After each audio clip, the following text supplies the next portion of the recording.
There's a holdup in the Bronx. Brooklyn's broken out in fights. There's a traffic jam in Harlem that's backed up to Jackson Heights. There's a scout troop short a child. Cruise ships do and idle wild. Car 54, where are you?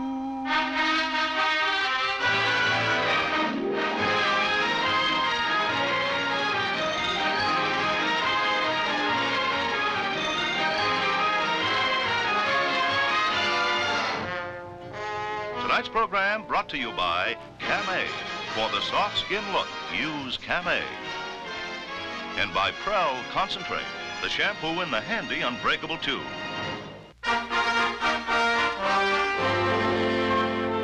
I'm sick and tired of the situation, and I'm going to do something about it. Now, the percentage of patrolmen in this precinct who rise to the rank of detective is the lowest in the department. Now, you men have shown enough ability in other areas to make the grade. Lieutenant, tell him about my plan. All right, the captain's plan is this. Now, here's all the material we have on an unsolved case. Now, the captain thinks that by studying the facts at home and making a report on it, we may get a line on which one of you has a potential for detective work. May also help us on some of the unsolved cases in this precinct. Francis, I'm really surprised at you. Not a word about what we're doing. I can't understand. You were right there next to me, and you didn't see that guy go for his gun? I was watching the other fella. You gotta keep your eyes open, Francis. I knew that guy was gonna pull something. Yeah, you sure guessed right. Well, of course, I got the advantage over you. I saw the program before. It was a rerun.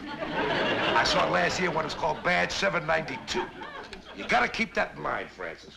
Anytime you hear a guy with a mustache say, "Oh, yeah," chances are he's gonna go for a gun. I'll keep it in mind. That's a good idea. Go on, Lieutenant. All right, in there are all the facts on the Kaufman department store burglaries. Oh, excuse me. Did you say Kaufman Department Store? Please, Tony, we're busy. But that's in our sector, isn't it, Francis? Yeah, that's the store that's been having those mysterious burglaries, isn't it, Captain? Yeah, the last time it was robbed, Muldoon and I had one of the rear doors under surveillance for the whole night. Make a note of that, men. That may be the solution. Is that what this meeting is all about? Well, the subject sort of came up. Please, Captain, can we work on it too? Well, I didn't want to put so much brain power on one case. Why not, Captain? After all, they know the area. You know Francis and I are always studying detective work. I know. Why, last week I solved Perry Mason by the third commercial. The captain doesn't want us. Oh, please, Captain. How about it? I don't see what harm it could do. You don't? All right, let him do it. This won't be the first plan I've had that died before it got started. All right. Everything we know about the Kaufman department store burglaries is in there. I'll go home and study it tonight. Try and figure out how it's being done. And write out a detailed report on what you come up with. Now, are there any questions? Yeah? Does neatness count?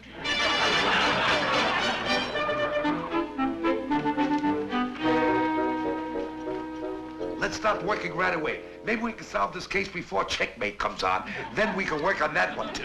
Gunther, why do you always get us into these things? I'll tell you why. Because I want to show the captain.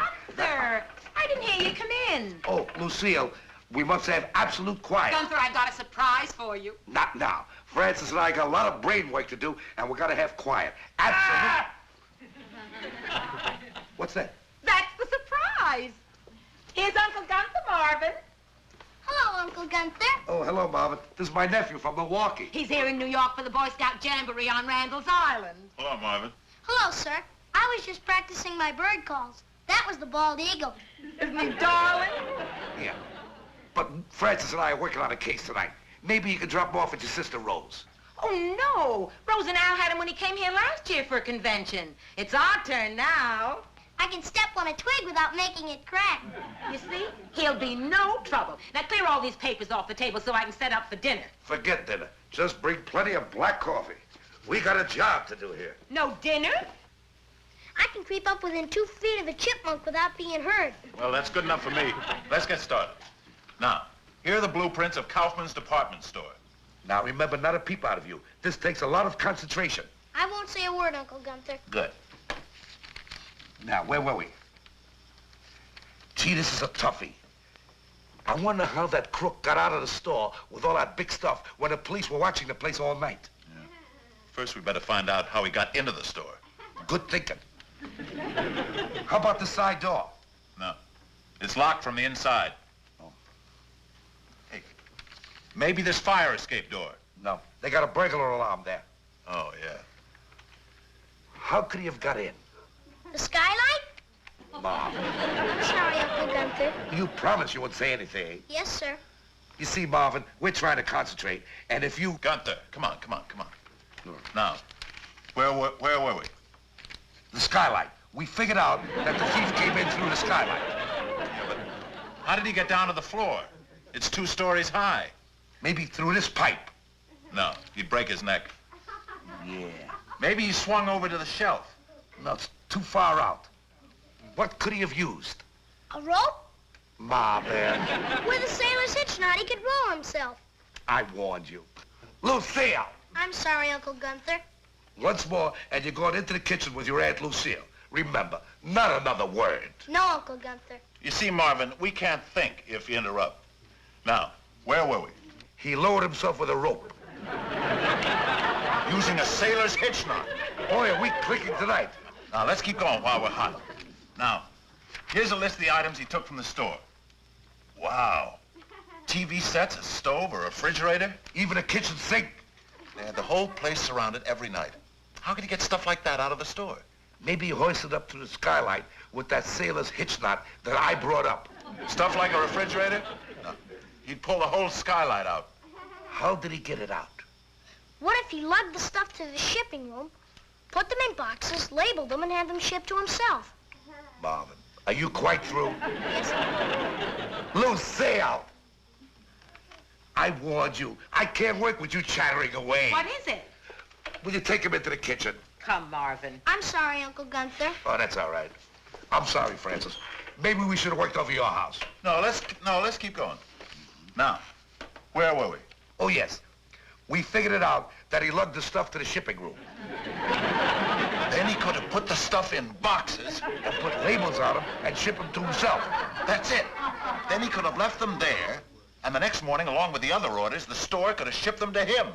Boy, I didn't think we could do it. We did it, Francis. This is priceless. And get this. After lowering himself down the skylight with a sailor's hitch knot, look how he spells knot. N-O-T. 53rd Precinct Detective. What? Oh, that's wonderful. Captain, Lieutenant Cogan and the boys just broke the Kaufman department store case. That's great. What a feather in our caps. Oh, wait. You've got to hear the rest of this. Then the robber packed all the stolen merchandise and had it shipped to himself. Shipped to himself. Did you ever hear anything so insane? Oh, Lieutenant, congratulations. Good work, boss. And I just heard about it. You cracked the Kaufman case. Thanks to your plan, Captain. Oh, my plan? Really? Well, it's hard to believe, but what I was thinking of... Lieutenant Cogan? It's Chief McCoy. Mention my plan. Well, actually, Chief, it was a cinch. That's right.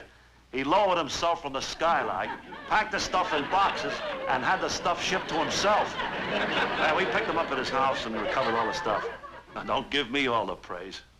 It was figured out for us on a report that was put on our lap by 2 of our patrolmen, Tootie and Muldoon. Thanks, I'll tell him. Beginner's luck. It's gotta be. Whatever it is, I've been thinking of giving him the Fenstermacher pawn shop case. It's been bugging us for months. Oh, that's too rough. You can't expect lightning to strike twice. What can we lose? We're stuck. I'll figure this case for yourself. At the end of every week, Fenstermacher is short $200. Yet his books balance, and nothing is missing from the store. And his books balance? According to the weekly inventory, nothing's been taken from the pawn shop. Well, this is a brain buster. Who could have done it? The clerk. Marvin. What if the clerk took a fur coat and threw it out the window? Marvin. Then he had a friend of his pick it up, take it back into the pawn shop, and sell it to Fenstermacher. Lucille. I'm sorry, Uncle Gunther. So am I.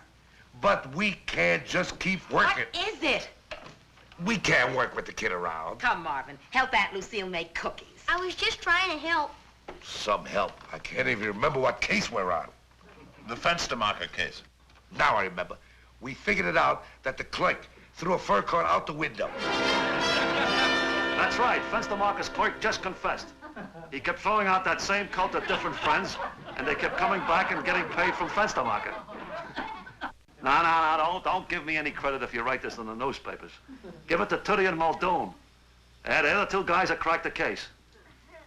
That's right, the same two guys that solved the Kaufman department store case. Thanks. You mentioned my plan. Oh, it was Captain Block's Hello? Hello? They hung up. 2 unsolved cases in a row. I don't understand it. I don't understand. Oh, Chief McCoy. Congratulations, Cogan. Some brilliant work has been coming out of here. And the 53rd Precinct, of all places. Well, Chief, I told you it was the work of... I know. 2 of your patrolmen, Tootie and Muldoon. Well, let me tell you something. They have just come through with some of the most fantastic detective work I have ever seen.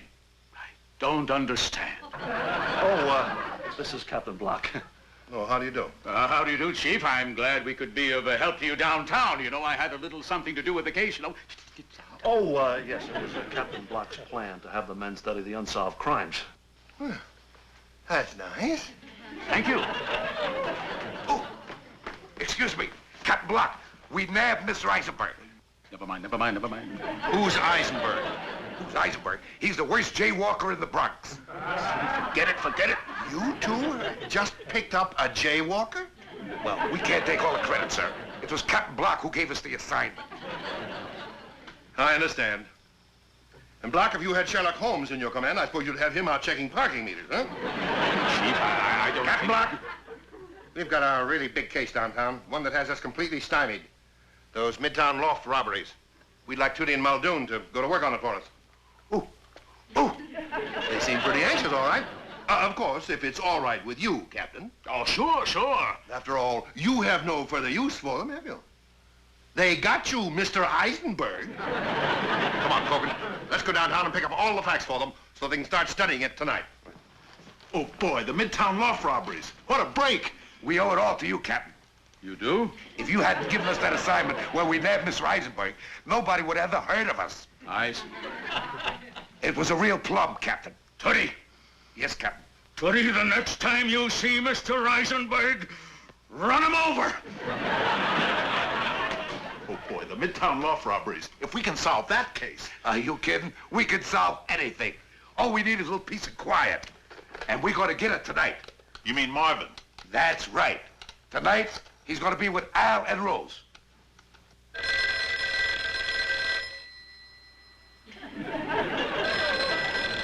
Rose! I'm sorry, Al. I have a cake in the oven. Hello. Oh, hello, Gunther. Rose. I'm sorry, Al is reading. I have to talk soft. Look, Rose, I know it's our turn to keep Marvin, but you and Al will have to take care of him tonight. I'll have Lucille bring him over to your house. I'm sure Al won't mind. Al, mind? Oh, that's one thing about Al. No matter how big a man he is, no matter how busy he is, there's nothing he That's wouldn't... all, Rose. How about it, Rose? What is it? Gunther wants to know if we can take care of Marvin for the night. Gunther, Al himself's going to talk to you. How about that? That's one thing about Al when it comes to talking to brothers-in-law. There's nothing That's like all, that. Rose. Hello, Gunther. I can't have the kid come over tonight.